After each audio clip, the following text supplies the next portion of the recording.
Alors bonjour tout le monde, alors je suis John, je suis coprésident dans le chapitre de La Rochelle et puis là aujourd'hui j'ai un invité spécial donc qui est mon big et qui est le PCI. Donc je te laisse te présenter bro, donc voilà ton prénom et puis je poserai les questions au fur et à mesure. Ok, bonjour à tous, alors moi je m'appelle Alexandre Roulier, j'ai 26 ans, j'ai rejoint la FRAT en automne 2016 au chapitre de Québec, à CAPA.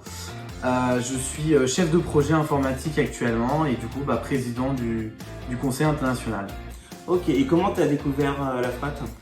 Alors j'ai découvert la FRAT parce que pour ma 4e année de master en informatique, j'ai eu la chance de partir à l'université Laval, donc qui était un pays qui m'a toujours tenté.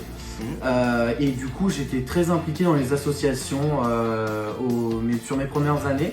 Et donc en arrivant tout de suite à l'université, je me suis dit quelles sont les associations qu'il y a à l'université Laval, voilà, pour continuer à m'impliquer là-dedans. Et puis c'est là que j'ai vu sur le site internet, dès la rentrée, enfin même fin août, qu'il y avait une frat et une sororité. Du coup j'ai pensé un peu à tous les mythes côté francophone qu'on peut avoir par rapport aux fratosoro, aux films américains, tout ce qu'on peut y voir. Ouais. Et depuis quelques années déjà, j'avais déjà découvert un peu cet univers et je m'étais dit que putain c'est dommage qu'on n'avait pas ça en France. J'aurais bien rejoint une frat.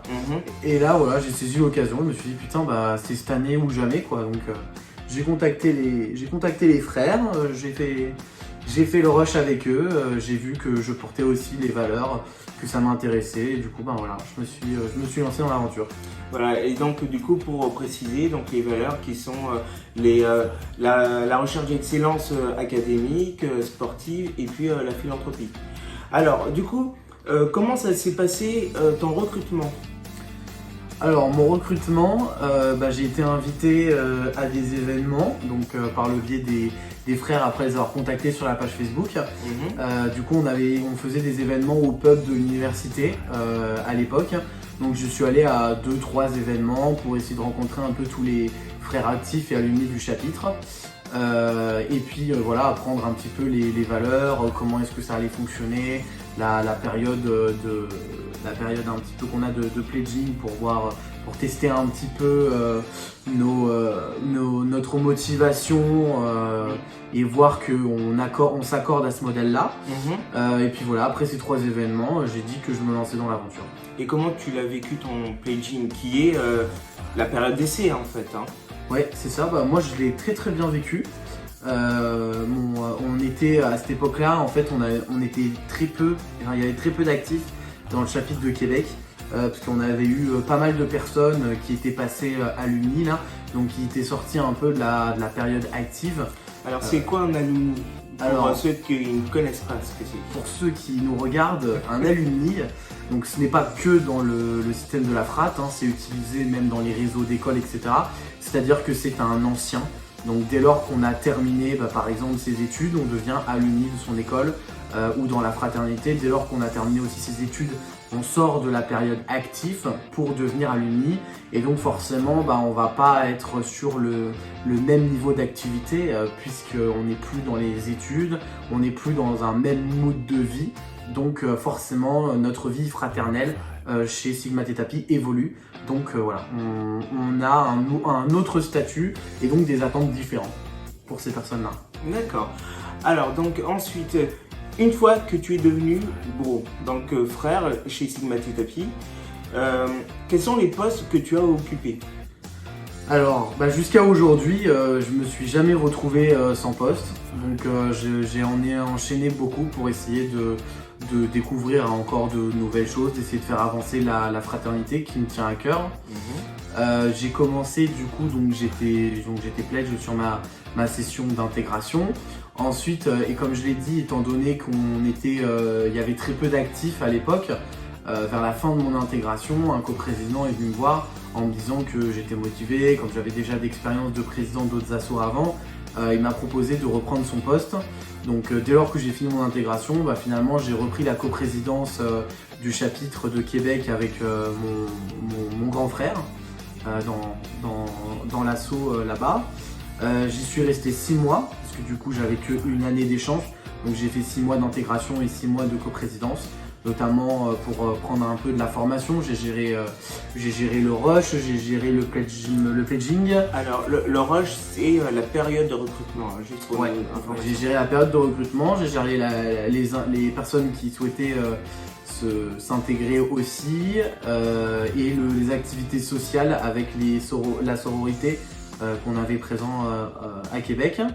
Ensuite, du coup, je suis rentré à Lyon, donc où je suis encore aujourd'hui pour ma 5e année d'études. Et donc, en parallèle de ça, comme je quittais mon poste de coprésident et que je voulais continuer à m'investir, à Lyon, on n'avait à l'époque pas de chapitre. Donc, je me suis lancé dans l'aventure de l'international. Et donc, le poste qui est actuel aujourd'hui, puisque ça a un peu évolué, ça serait l'administrateur des technologies de l'information. Donc, c'est le poste que j'ai tenu pendant 2 ans après par la suite, où justement j'ai refait un peu le site web, on avait fait une application mobile aussi, etc. En parallèle de ça, 6 mois après, donc 6 mois après être rentré à Lyon et avoir fait 6 mois de poste international, je me suis lancé dans la folle aventure d'ouvrir et ouvrir le chapitre du coup Gamma qui était présent à Lyon, parce que du coup s'investir à l'international c'était très bien, mais ça n'était pas la même chose que avoir vraiment des frères locaux avec qui partager des choses de la vie, aller boire des verres, faire des activités, etc., partager nos valeurs. C'était quand même pas la même chose. Donc du coup, je me suis lancé dans cette aventure en même temps que deux filles de sororité de Québec qui avaient pledgé avec moi, donc du coup qui étaient rentrées aussi à peu près sur Lyon-Grenoble. Et donc on a lancé en même temps nos chapitres respectifs. Et petit détail, donc c'est quoi un chapitre pour celui qui ne connaît pas? Alors un chapitre, c'est ce qu'on va caractériser comme une association complètement. C'est-à-dire que Sigma Theta Pi en fait a plusieurs villes, aussi bien en Amérique du Nord qu'en France. Et du coup en fait dans chaque ville où on dit qu'on a un chapitre, on y retrouve une association localement, une association étudiante, où justement on a un des coprésidents, plusieurs responsables, etc. On a une vie. Dans ce chapitre. Donc le chapitre est la dénomination pour englober un peu tout l'ensemble. Ouais, j'aime bien dire aussi que c'est une antenne en fait. Une antenne de la FRAT dans différentes villes. C'est ça. Ouais. Et donc ensuite, là, voilà, autre poste que tu as envie de rajouter? Ah bah j'avais pas fini, ouais. Alors j'en étais où? Ouais, du coup j'ai lancé donc le chapitre de Lyon. Donc sur la période où j'étais 2 ans administrateur des technologies de l'info à l'international, du coup j'ai 6 mois où j'ai été que ça. Ensuite j'ai lancé le chapitre de Lyon, donc pendant 6 mois je me suis géré du pledging fondateur, donc j'étais le responsable du projet de la réouverture de Lyon. Et ensuite, l'année qui a suivi, j'ai été président et ensuite coprésident général. On a commencé à vraiment lancer tout ça. Voilà, 2 chapitres de Lyon. Et puis 2 ans après, donc il y a 1 an et demi, j'ai lâché les 2 postes pour récupérer le poste de président du Conseil international.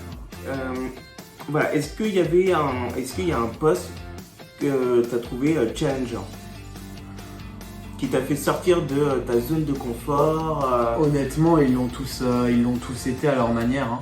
Être coprésident, alors même déjà être un responsable. Être pledge master, c'est un poste très intéressant, mais qui va demander beaucoup de quoi. Pledge master, c'est le responsable des personnes qui souhaitent nous rejoindre.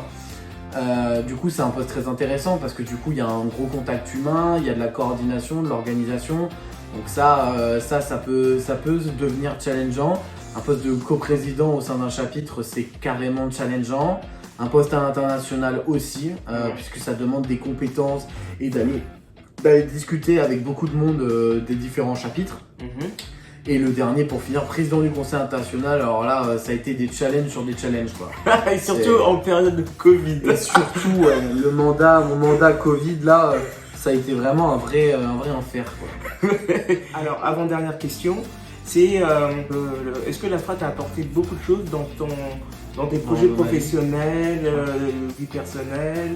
Voilà. Ouais, clairement. Dans mes projets professionnels, totalement, puisque du coup, comme c'est challengeant, on acquiert des compétences. Qui plus est, j'ai un projet en cours d'une boîte qu'on monte avec 2 alumni de Montréal. Donc on est totalement dans le professionnel. Oui, on a un cadre réseaux sociaux pro qui nous permet de chercher des gens avec des compétences qu'on a besoin. Et dans un cadre plus personnel totalement, puisque ça m'a permis de rencontrer beaucoup de monde, donc des personnes qu'on considère comme nos frères ou nos consoeurs de la sororité, qui sont aujourd'hui de très bonnes amies. Certaines ont été même des petites amies.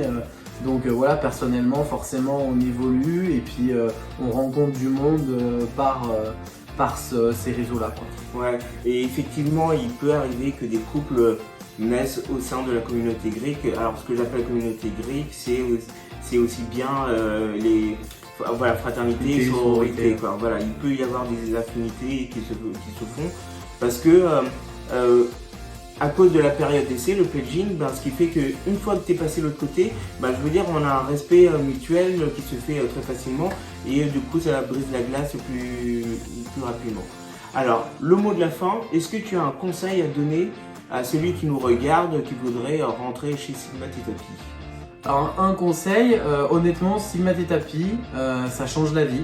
Après, c'est pas un modèle qui est fait pour tout le monde, mais si jamais c'est un modèle qui vous intéresse, moi je ne peux que vous encourager à y aller, parce qu'honnêtement, ça a changé ma vie et en bien. Donc c'est vraiment une aventure et c'est ce qui m'a donné envie aussi de monter un chapitre à Lyon en fait.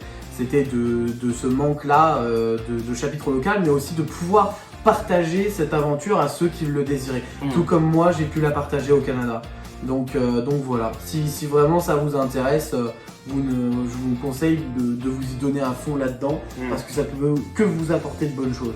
Voilà, en tout cas, moi je partage la même chose parce que j'ai, avec mes autres frères, monté le chapitre de La Rochelle et donc voilà, tu acquiers énormément de qualités, de compétences, etc. Et en tout cas, c'est une aventure humaine que je vous conseille de suivre, quoi. En tout cas, merci beaucoup Big.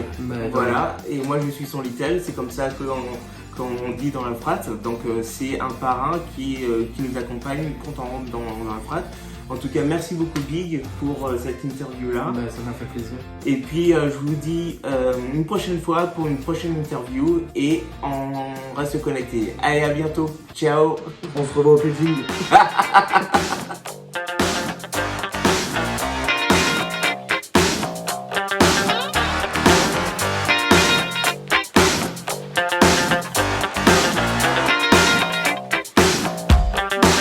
Is it